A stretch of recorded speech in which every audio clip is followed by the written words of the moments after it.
Auzubillahi minash shaitanir rajim. Bismillah Rahman Rahim. Assalamu alaikum viewers. I'm your host Faiza Naqvi with a prayer. May Allah bring peace on this earth and fill this earth with justice and peace in all manners. Today, the new show, I'm bringing you a new show by the name of Perspectives. And Perspectives, the show which will deal with different kind of realities around us and views and news and different types of the realities which are hidden, and we will try to understand those realities in the check realities within the realities as well, and we will see how we can reach out the truth behind those shaded truth, news, views, opinions, and different types of narratives around us.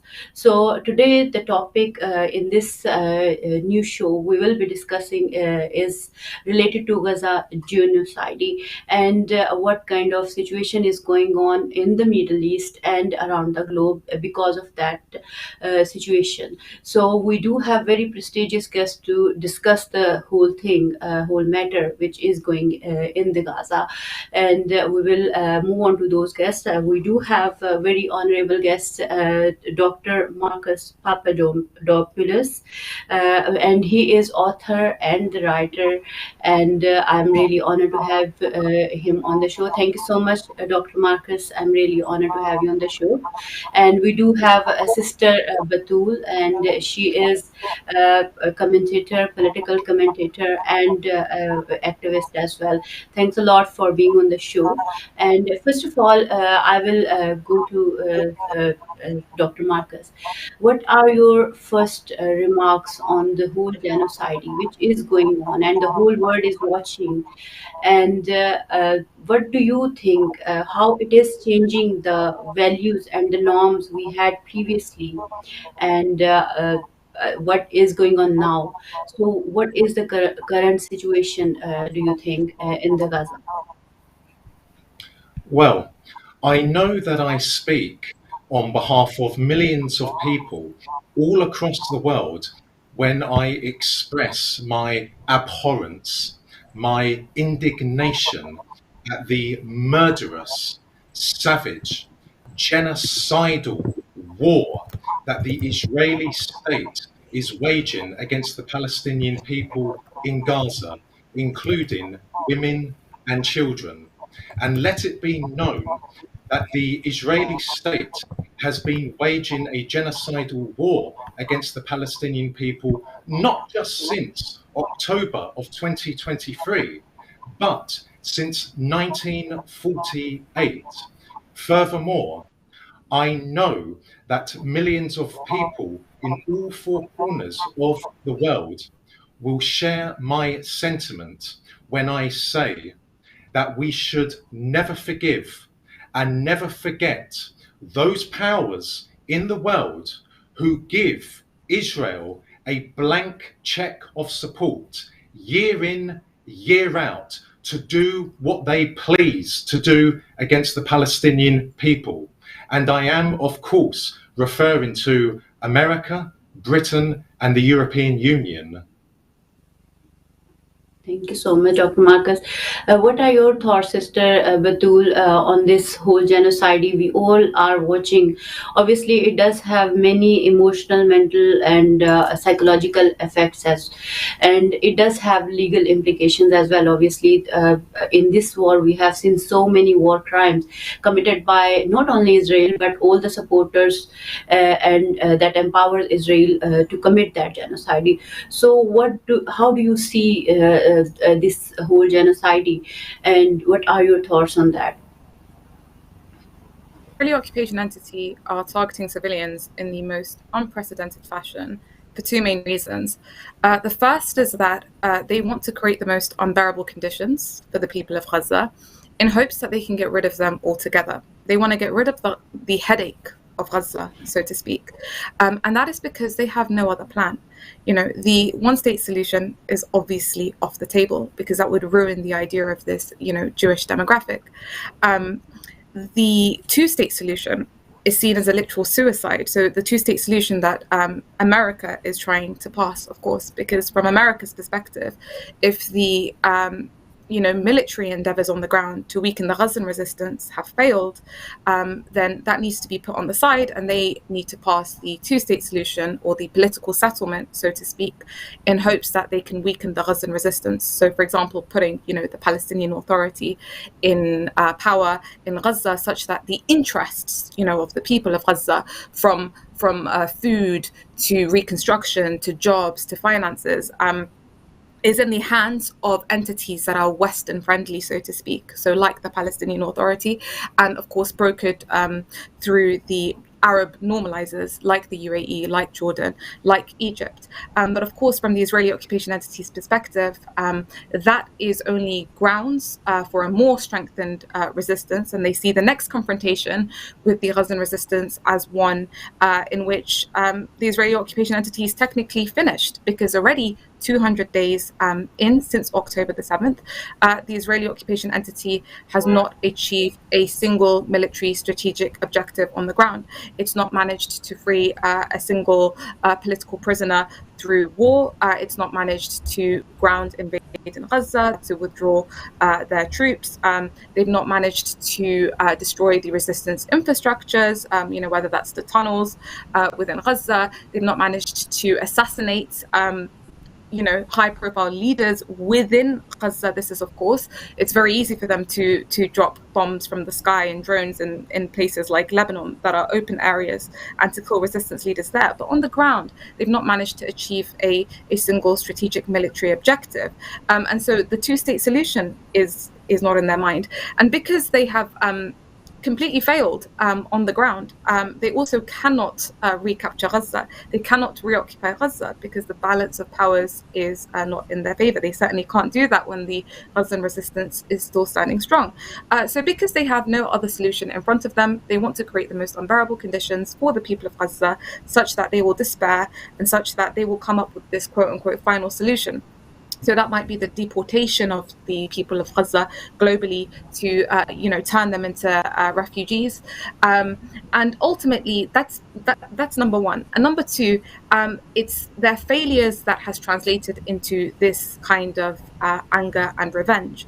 Ultimately, the success of the resistance on the ground that we're seeing in Palestine, who have managed through literal guerrilla warfare tactics, coupled with real bravery of coming at, zero distance from their enemy, to prevent Israeli soldiers from reaching every corner in Gaza to dismantle the resistance, ultimately. So that's what's happening on the ground. But also, if we look at it from a global perspective, not only is the balance shifting in favor of the resistance forces on the ground, you have that swing in public mood that's spanning the whole globe. You have bold changes in the official positions of countries, especially in South America, like Brazil. It's unprecedented that you have an international body like the ICJ that is criminalizing the Israeli occupation entity. You're seeing Europe's lack of enthusiasm to support Israel openly, because of literally its inability to cover up Israel's crimes. Despite the billion-dollar industry of the Zionist lobby, they have not managed to make a dent in public opinion towards their favor. The Israeli occupation entity has been exposed as a rogue entity, and literally world thinkers today are discussing the inevitability of Israel's demise and its lack of ability to survive in light of its failures, because ultimately, when the settlers feel like there's no real security for them in this entity, just today you had 200,000 settlers who had to run into bunkers, so to speak, and had to be moved from the northern border because of the drones and missile attacks from Hezbollah in the north. So ultimately, what we are seeing is unprecedented, and the gradual shift in Western positions ultimately means that the West, moving forward, if the West is looking at its interests, and given the Israeli occupation entity was created to protect Western interests, but now has become a liability to the West, it's difficult to see how the West will continue to rely on a project that has become ineffective, that has failed ultimately. And so we will be seeing changes, I believe, on that front as well, in terms of the West gradually removing or reducing its support for Israel and trying to find a substitute for this failing occupation entity that is ultimately jeopardizing its own interests in the region. And naturally, the Israeli occupation entity will have to fit its true size through the two-state solution that the West is trying to put forward. It doesn't mean that the two-state solution will be successful, but that's what they're trying to push. And that would certainly superimpose the Israeli occupation's solution of the matter. Thank you, sister.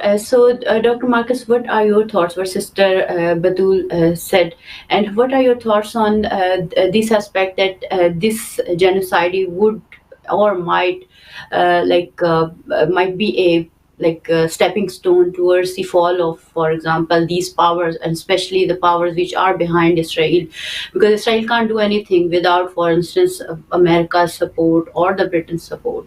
So what are your thoughts on this thing, that do we see this happening now? Because we see many people around the globe, and especially the people of America, normal common citizens, are standing up for Gaza as well, and they are like raising voice for them as well, and even in Britain as well, we can see that in different types of protest and different types of slogans and stuff like that. So what are your thoughts on that? So do you think this live genocide which everyone is watching in this 21st century, which is called very advanced century, you can say, in comparative to the other times. So what do you think? Why can't we stop it, even though we can see the protest going on around the globe, and many people are standing up and waking up for that? Allow me to say, first of all, that from the very start of the Israeli invasion of Gaza, I have been of the firm opinion that Israel's objective in Gaza is to empty the region of its Palestinian inhabitants and then to annex the region. And there is more than one reason for that, but one reason which is overlooked by most, if not all, commentators is as follows.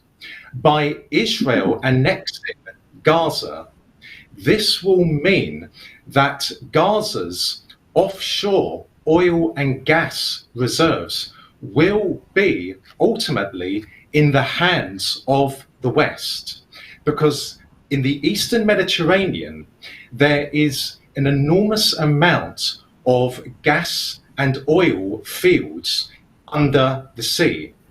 And through the Greek government, the Lebanese government, and the Egyptian government, the West ultimately controls those oil and gas reserves, apart from Gaza's or Palestine's. So one of the reasons, as I said, for Israel invading Gaza is to take control of the offshore oil and gas fields which belong to Gaza, which belong to Palestine. Now, turning to Israel's behavior in Gaza since October of last year, it is not unprecedented. As I said moments ago, Israel has been massacring Palestinian civilians, including women and children, since 1948. But what is unprecedented is this. Whereas before October of last year, the Israelis did their murderous actions in private and then always denied it, since October of last year, the Israelis have taken the mask off, so to speak, and are murdering Palestinian civilians, including women and children, in full view of the world. Now, that is most peculiar, because that is not in the interests of Israel's image in the world, or let's say the facade which Israel has created about itself, namely that it is a beacon of democracy, human rights, and rule of law. It is also not in the interests of Israel's patrons in the world, in particular America, because America cannot be seen by the rest of the world to be in alliance with a country which is openly carrying out mass murder. So that is the most peculiar aspect to Israel's war in Gaza. Now, concerning the future of Israel's military campaign in Gaza, we must be very, very careful when people put forward the argument to say that Israel is on the verge of collapse, that the West is getting ready to walk away from Israel. There is no tangible evidence to support that whatsoever. America needs Israel. Israel needs America. Israel is America's main conduit for US influence and power in the Middle East. If there is no Israel, there can be no American mastery in the Middle East. So America will not walk away from Israel. Britain will not walk away from Israel because Britain, through Israel, has a lot of influence and power in the Middle East. So we must be very, very mindful of that. In private, well, first of all, in public, the American elite, the British elite, and the EU elite are saying that Israel has a right to self-defense, that Israel is targeting terrorists, and where Palestinian civilians have been killed, this needs to be investigated. Now, we know that amounts to a grotesque, diabolical defense of Israeli genocide. But in private, the Americans and the British will be furious with the Israelis. They will be saying to them, we do not care if you murder Palestinian civilians, but we do care if you do so in full view of the rest of the world. So the conclusion I draw is that there is tension in private between the Americans and the British and the Europeans on one hand and the Israelis on the other hand. But at the end of the day, the Israelis, and the Americans and the British and the EU need each other. Now, it is true that most ordinary people in all four corners of the world support the Palestinian people. They support Palestine, and they see Israel for what it is today, the most dangerous force for instability in the Middle East, and more so as a murderous force. That is emphatically clear. But public opinion, including in the West, is not going to bring about an end to the West's strategic relationship with Israel. Far from it. Since when have the American elite and the British elite cared about public opinion, including their own public opinion? There is no democracy in America. There is no rule of law in America. There is no democracy in Britain, and there is no rule of law in Britain. The Western world is a tyranny and is a kleptocracy. Let me give you an example. The vast majority of the British people are opposed to multiculturalism and immigration, and yet the British ruling elite care nothing for the views of the British people. They continue to destroy the British national identity, British cultural and spiritual values, because they have the most nefarious of plans for Britain. And they are bringing immigrants from outside of the Western world into Britain, into the Western world, to destroy the Western world from within. And the question is, who is behind, ultimately, that most nefarious of plans? But returning to the situation in the Middle East, Israel will not be abandoned by America. America will not abandon Israel. If America walks away from Israel, how can America maintain its supremacy in the Middle East? American influence and power in the Middle East would collapse overnight if America walked away from Israel. So the Israeli military campaign, whilst it has not so far achieved its objectives in Gaza, apart from massacring over 30,000 Palestinian civilians, 13,000 of which are Palestinian children, including babies and toddlers, the Americans will say in private to the Israelis, we're not happy with you murdering Palestinians in public, but we will continue to send you weapons. We will continue to give you economic support, logistical assistance, and intelligence. And the Israelis will keep on plowing on in Gaza. And whilst the Israeli military no longer has the kind of hitting power that it once had in the Middle East, because Iran has a very powerful military. Hezbollah is, for all intents and purposes, a conventional force and a formidable conventional force. Nonetheless, Iran and Hezbollah will not attack Israel in defense of the Palestinians in Gaza. Regrettable, but a reality. So therefore, the Israelis continue to receive their blank check from Washington, London, and Brussels to do what they want. And the Israelis will keep on massacring Palestinians. They will go on for another year, for a third year, for a fourth year, for a fifth year, because they have the backing of the West. And if you have the backing of the West, you can do as you please. Again, sad, regrettable, diabolical, but a reality. Thank you so much, Dr. Marcus. So, what are your thoughts, Sister Batul? What Dr. Marcus has said, like Israel and America are like you can say two sides of the coin, and they are so much embedded into each other or attached to each other that they can't live alone. For instance, if Israel finish, for instance, or there is an end towards the occupation, no matter when and how long would it take, we don't know, but obviously whenever.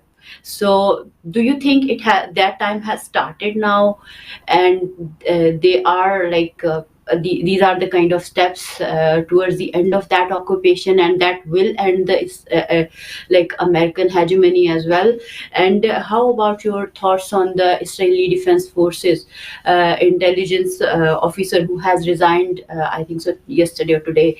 So what are your thoughts on that? Why he has given, what implication are there for that resignation he has given, and why now, like not before? And what kind of message that resignation gives to the people who are living in the Gaza or the settlers in the Israel? So what are your thoughts on that?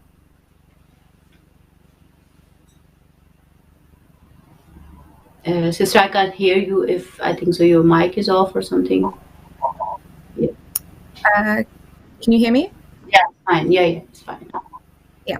So I was saying, yeah, absolutely. It's true that the Israeli occupation entity cannot breathe without the American oxygen. Ultimately, Israel, as Marcus alluded to, was created as a Western military base in this area of strategic importance to basically act as the headquarters of conspiracy for the West. It's essentially an extension of the West in this region. Of course, the West, a century ago was looking at having access to those vital trade routes, for example, through the Suez Canal.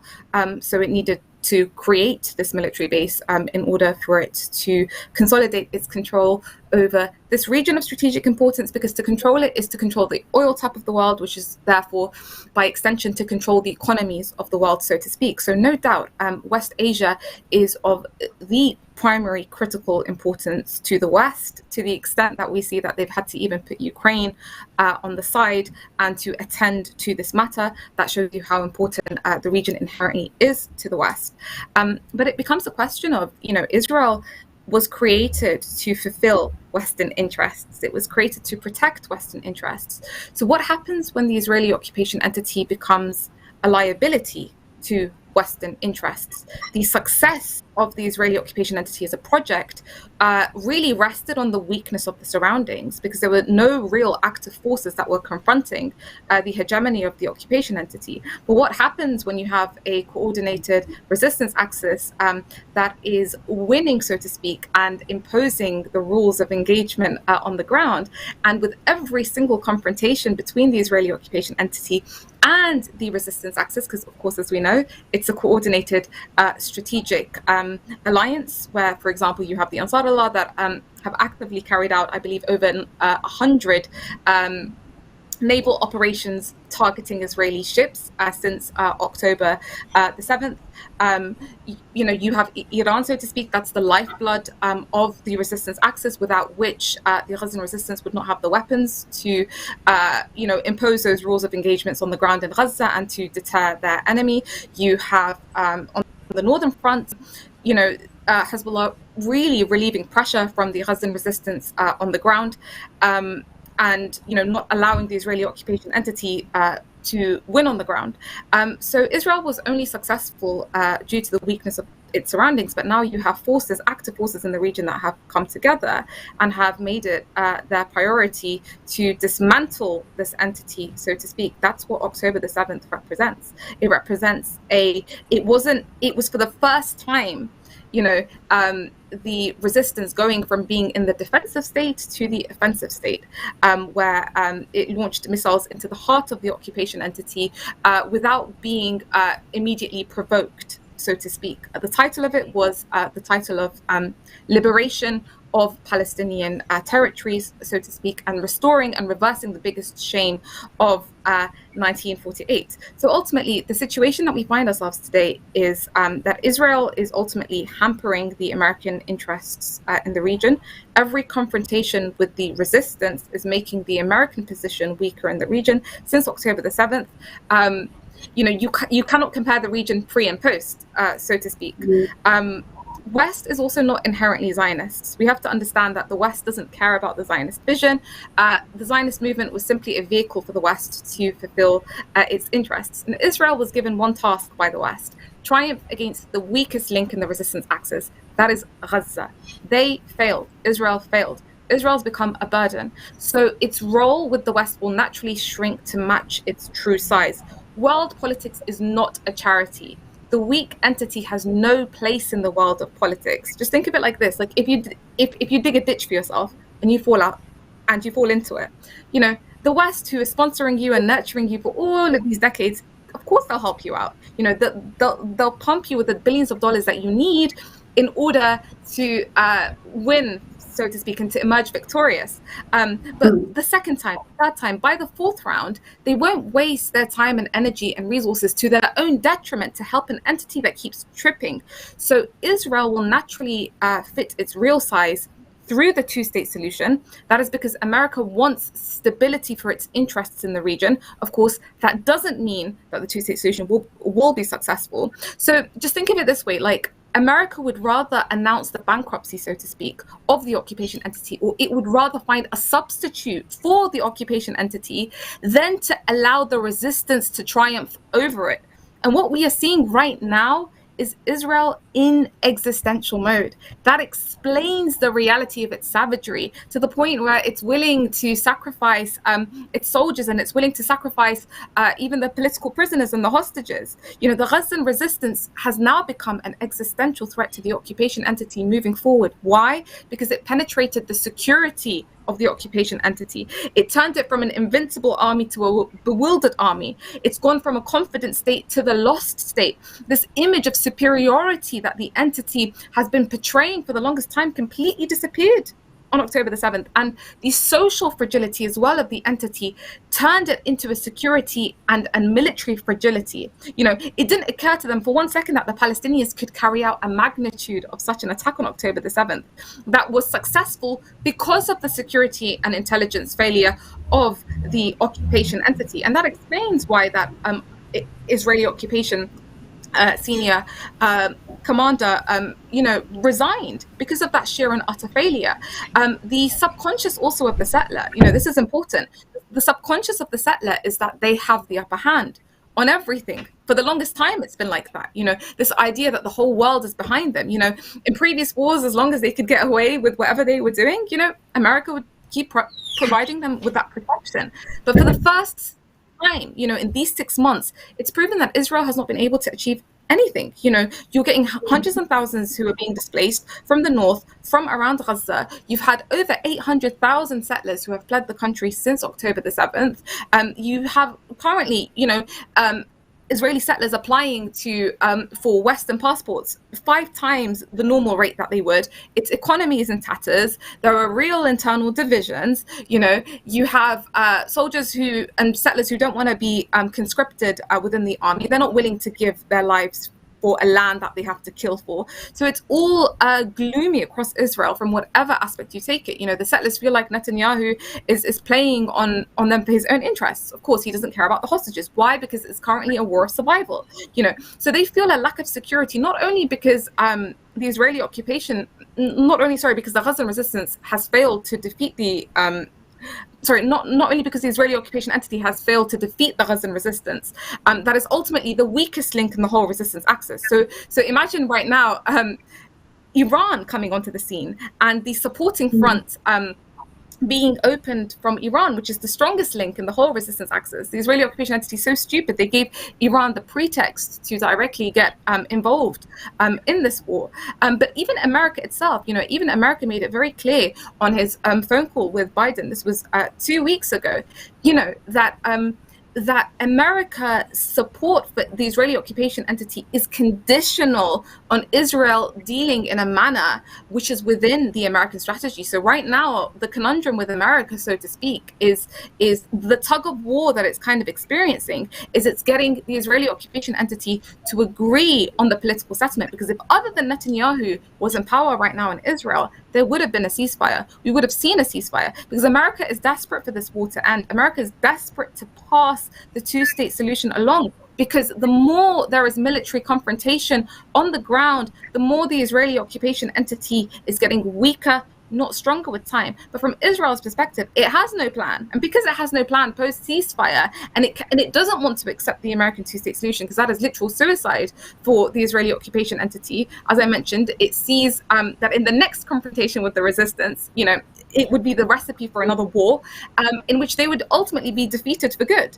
And Europe and America right now are buckling at the pressure of the whole world against the Israeli occupation entity. And when it reaches certain lines, where, for example, America, you see internally, one of the most pressing issues on the agenda of elections globally is this question of Gaza, so to speak. So the domestic situation within America, within Europe, is very much affected by what is happening on the ground in Gaza. And as I mentioned, the billion-dollar Zionist lobby has not managed to reverse and has not succeeded this time round in shifting public opinion. And so all of this, what that means is America itself wants to be in control of the region. America doesn't want to allow the power balance in the region to shift in the hands of the resistance axis. Because what happens if the resistance axis triumphs against the Israeli occupation entity? They will sit in their place. They will be the substitute for the Israeli occupation entity. America cannot accept that. America has to be the one in charge. Israel is its project, so America will deal with Israel as befits it. As I mentioned, politics is not a charity. There's only so much that you could go in supporting an entity that is ultimately failing on every single level. So what America would want to do is it would want to manage the situation in its own hands, and it would want to reshape and reconfigure the position of Israel moving forward post October the 7th, post the shift in power balance. Because if America ignores the power balance on the ground, America is shooting its own self in the foot, and America is coming to the detriment of its own interests in this area of strategic importance, whether it's the halting of the supply chains globally at the hands of the Ansarullah, who are attacking not just Zionist ships, they're also attacking the American ships as well by extension, or whether that's the Hashd Shabi that's targeting American bases within Iraq, for example, whether that's Iran's growing prowess and strength. You cannot ignore the power balance on the ground. And so America, so to speak, will even have to go in the direction of compromise with the resistance axis if it wants any presence in this area of strategic importance, because the wars haven't worked. The New Middle East project ultimately failed in tatters. The creation of Daesh to weaken the resistance axis only made the resistance axis stronger. Hashd al-Sha'bi, the PMU in Iraq, was created as a result of Daesh. The Lebanese, the Islamic resistance in Lebanon only has the strength that it has today because of this experience, this real experience on the ground fighting the terrorists like Daesh, so to speak. The Saudi blockade on Yemen, that was a Western project, so to speak, to prevent what we're seeing today, the very activities of the Ansarullah today. That was their biggest threat and that was their biggest fear. An entity like the Ansarullah, a free entity that would control this strategic this important route through the Straits of Bab el-Mandeb, and is doing the acts that it's doing today. So this power balance, the shift in the power balance that we're seeing today, ultimately, if America ignores this power balance, if it continues its sanctioning of Iran hasn't worked. 4.5 decades later, Iran has only gotten stronger and stronger and built for itself a resistance economy and has built strong relations with entities like Russia. So from America's perspective, if Israel, and Israel is the red line for the resistance axis as a whole, America will have to find a substitute for this ultimately dying entity that couldn't even defeat Gaza on the ground, which is the weakest axis, which is the weakest link within the resistance axis. That's really true. So what are your thoughts, Dr. Marcus, what Sister Badul has said and mentioned, and including that, if we talk about resistance, excess of resistance, and especially the role of Iran, and the kind of obviously Israel wanted to provoke them to get into a proper war, like you can say, and they tried their best to do that, and in which they have failed as well. So now keeping that in view as well, so what do you think is the role of Iran? How strong it is coming up even after so many sanctions and so many problems they are facing through American sanctions and other things, and now so the President Raisi is also visiting Pakistan. So how do you see the role of Pakistan and Iran in connection to each other, especially when Pakistan and Iran are when there was a statement from the Netanyahu in which, when he was asked about the danger he had, so he said 3 times Iran, and in another one he said Iran, and then Pakistan. So how do you see those statements and that relationship between Iran and Pakistan?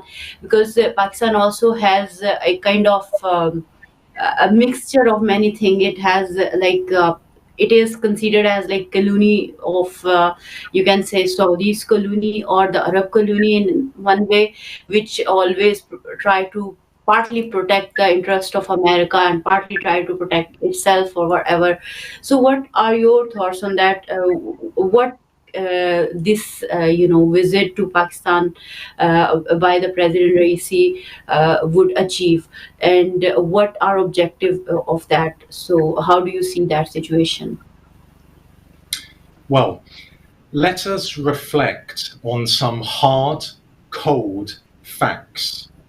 Firstly, how many countries in the world since October of last year have severed their relations with Israel?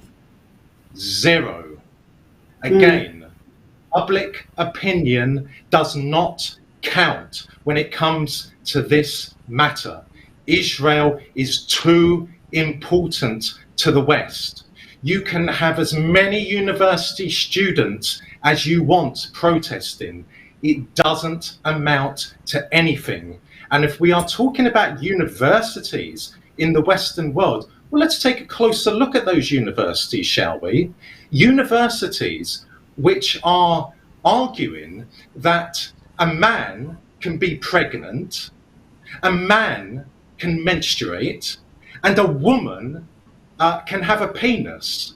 I'm sorry, but universities in the Western world are totally and utterly discredited. Secondly, if America wants this war in Gaza, and let us be clear, this is a genocidal war against the Palestinian people. If America wants this war to end, then it can do it overnight. It will stop sending weapons to Israel. It will stop sending economic assistance to Israel. It will stop providing political cover at the United Nations Security Council to Israel, and it will stop supplying Israel with logistical assistance and intelligence information. So there is no concrete evidence, no tangible evidence that America wants this war to end. Thirdly, let us take a close look at North Africa and the Middle East. How many countries in North Africa are not in the West's sphere of influence? 0. How many countries in the Middle East are not in the sphere of influence of the West?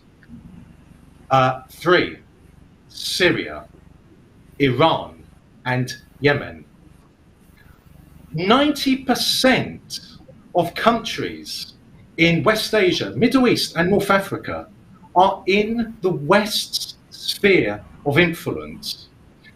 Fourthly, it is correct that the dimensions of the Middle East have changed vis-a-vis the war in Syria, because what I describe as an unofficial alliance between Russia, Iran, Syria, and Hezbollah has emerged. And that unofficial alliance is confronting the alliance, the unofficial alliance comprising America, Britain, the European Union, Israel, and Saudi Arabia, and some other Arab Gulf countries. So it is true, whilst the West is still supreme in West Asia, it doesn't have the maneuverability that it once had, because Iran is strong. Russia is back in the Middle East. Russia is back in vogue. Many ordinary Arabs from the Middle East to North Africa have a very positive opinion of Russia.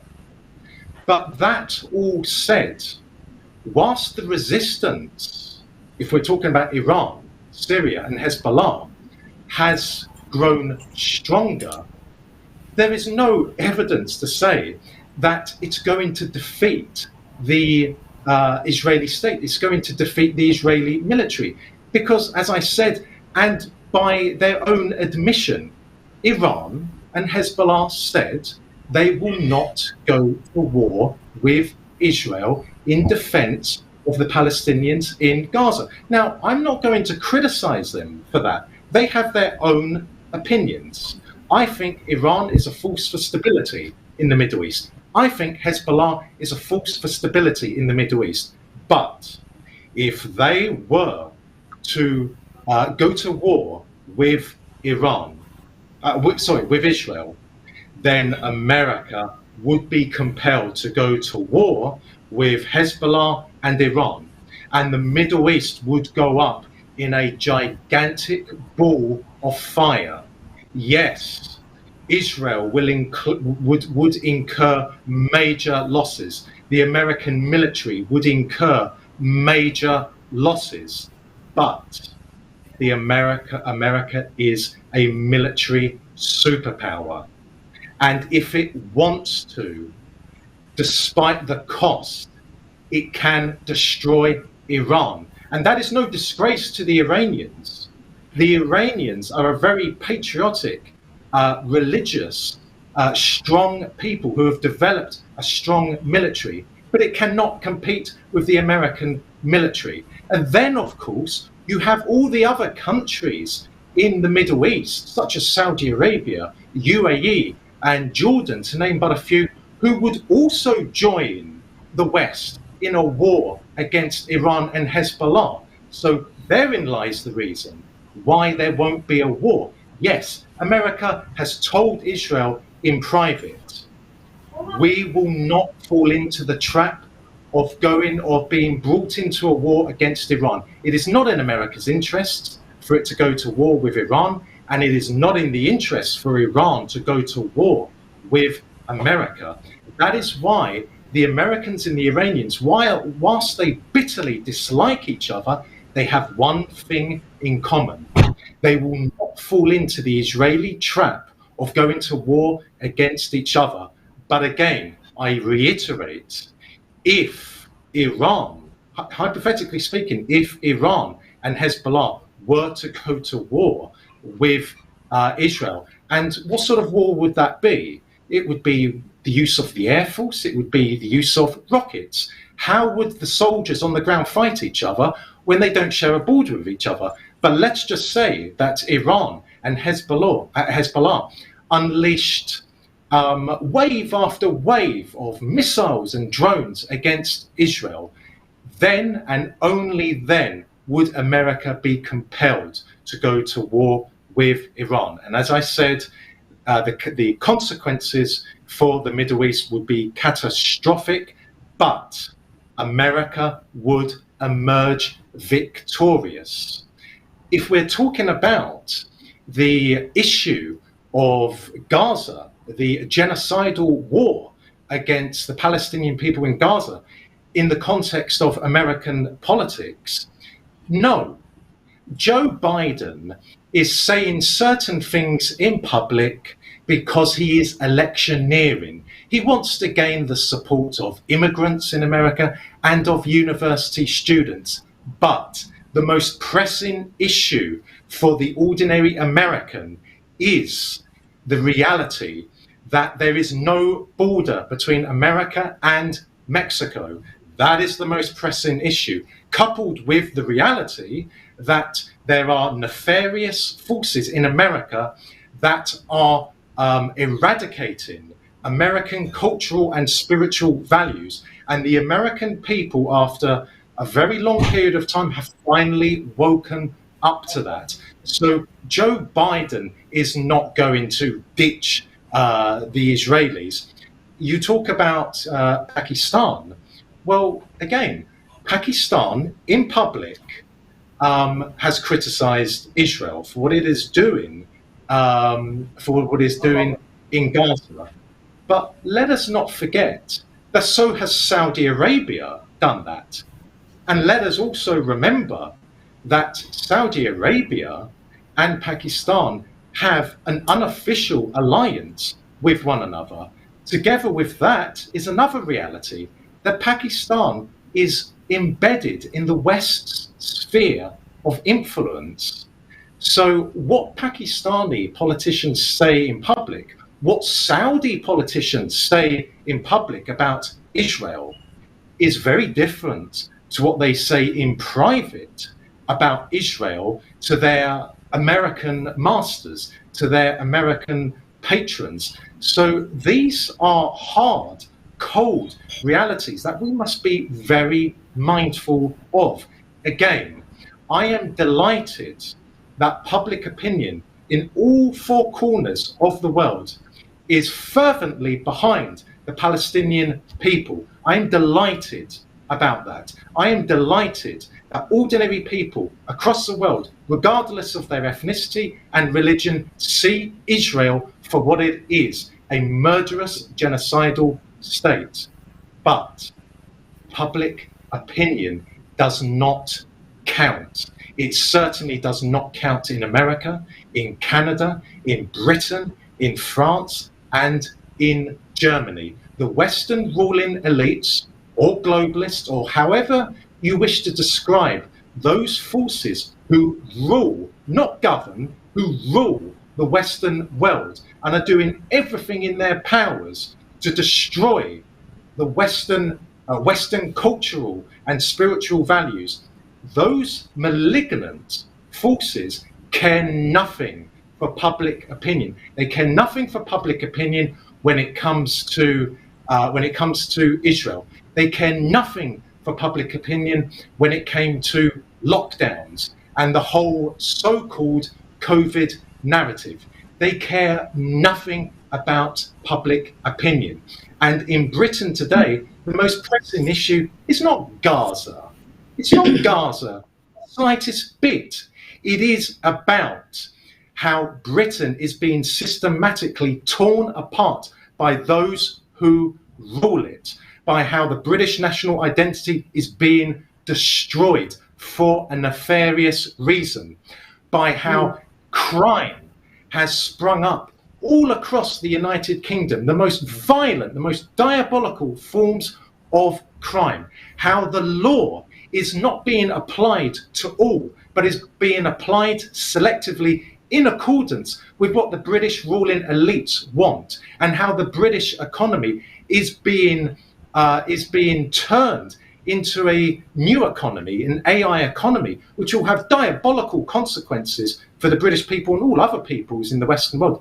That's the most pressing issue for the British people. So let us be very realistic. Let us be mindful. Let us keep on supporting the Palestinian people. Let us keep on fighting their corner. But let us not ignore hard, cold facts. Let us not ignore geostrategic objectives, geostrategic realities. America, Britain, the European Union will never walk away from Israel. And again, how many countries in the world have ended their diplomatic relations with Israel for the sake of Palestinian?